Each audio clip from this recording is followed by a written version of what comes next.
Hi అండి, నేను మీ Malleswari. Welcome back to మళ్ళీ స్వీట్ హోమ్. ఈరోజు వీడియోలో గోంగూరతోటి ఒక పచ్చడి చేసి చూపిస్తానండి.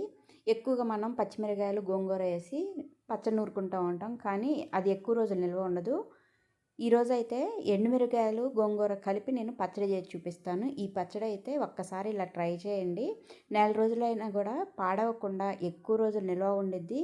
అలాగే రుచి కూడా చాలా బాగుండిద్దండి. వేడివేడి అన్నంలో కొద్దిగా నెయ్యి వేసుకొని తింటే అద్భుతంగా ఉండిద్ది. మరి ఇప్పుడు ఈ పచ్చడి తయారు చేయడం ఎలాగో చూసేద్దాం పదండి.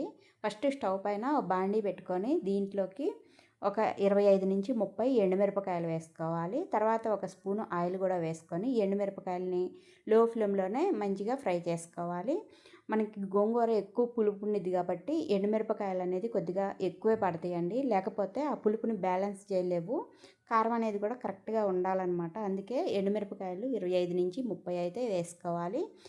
ఎండుమిరపకాయలన్నీ కూడా ఇలాగ ఫ్రై అయిన తర్వాత ఇప్పుడు ఇందులోకి ఒక 2 స్పూన్లు ధనియాలు, ఒక అర స్పూను మెంతులు, ఒక స్పూన్ జీలకర్ర, ఒక అర స్పూను ఆవాలు వేసుకొని వీటన్నిటిని కూడా లో ఫ్లేమ్లో పెట్టేసుకొని మంటని ఫ్రై చేసుకోవాలి. హైలో పెడితే వెంటనే మాడిపోతాయండి, కాబట్టి లో ఫ్లేమ్లో పెట్టేసుకొని ఫ్రై చేసుకున్న తర్వాత ఇప్పుడు ఇందులోకి కొద్దిగా చింతపండుని పెట్టుకోవాలి.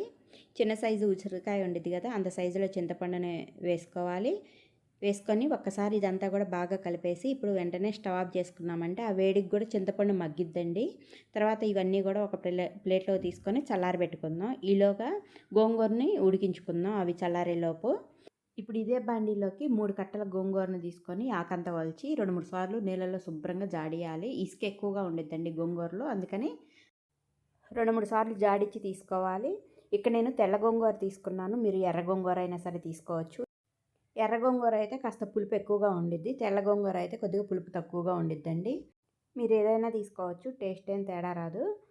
ఇలాగ దగ్గరగా అయ్యేంత వరకు గోంగూరను ఉడికించుకొని స్టవ్ ఆఫ్ చేసుకొని చల్లారనివ్వాలి. ఫస్ట్ మనం ఫ్రై చేసుకున్నవన్నీ మిక్సీ జార్లో వేసుకొని ఒక టేబుల్ స్పూన్ ఉప్పు కూడా వేసుకొని ఇలాగ మిక్సీ పట్టిన తర్వాత ఉడికించిన గోంగూరను కూడా ఈ మిక్సీ జార్లోకి యాడ్ చేసుకోవాలి. ఆ క్లిప్ ఎక్కడ మిస్ అయిందండి. గోంగూరను కూడా వేసుకున్న తర్వాత ఒక్కసారి మిక్సీ పట్టేసుకొని ఈ జార్ని పక్కన పెట్టేసుకుందాం. ఇప్పుడు ఈ పచ్చడికి పోపు పెట్టడం కోసం బాండీలోకి 3 టేబుల్ స్పూన్లు ఆయిల్ వేసుకోవాలి. ఆయిల్ కొద్దిగా ఎక్కువ పట్టిద్ది ఈ పచ్చడి తాలింపుకి, ఎక్కువ వేసుకుంటేనే టేస్ట్ కూడా బాగుండిద్దండి.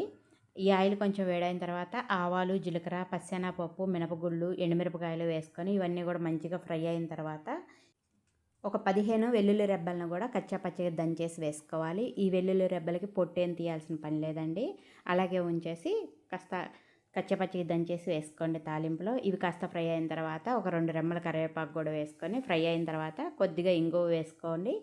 ఇంగువ కూడా ఫ్రై అయిన తర్వాత ఇప్పుడు మనం మిక్సీ వేసి పెట్టిన ఈ పచ్చడి అంతా కూడా వేసుకొని ఈ పోపులు అంతా కూడా బాగా పచ్చడి కలిసేటట్టు కలుపుకోండి. ఫ్లేమ్ సిమ్లో పెట్టేసుకొని ఈ పచ్చడి అంతా కూడా బాగా కలుపుకొని మరొక 2 నిమిషాలు ఉంచేసి స్టవ్ ఆఫ్ చేసుకోండి. అంతేనండి, గోంగూర ఎండుమిరపకాయల పచ్చడి రెడీ. అసలు ఎంత బాగుంటుందంటే మనం తాలింపు వేగేటప్పుడే మంచి వాసన అండి, అసలు భలే ఉండిద్ది. ఒకసారి తప్పకుండా ట్రై చేసి చూడండి.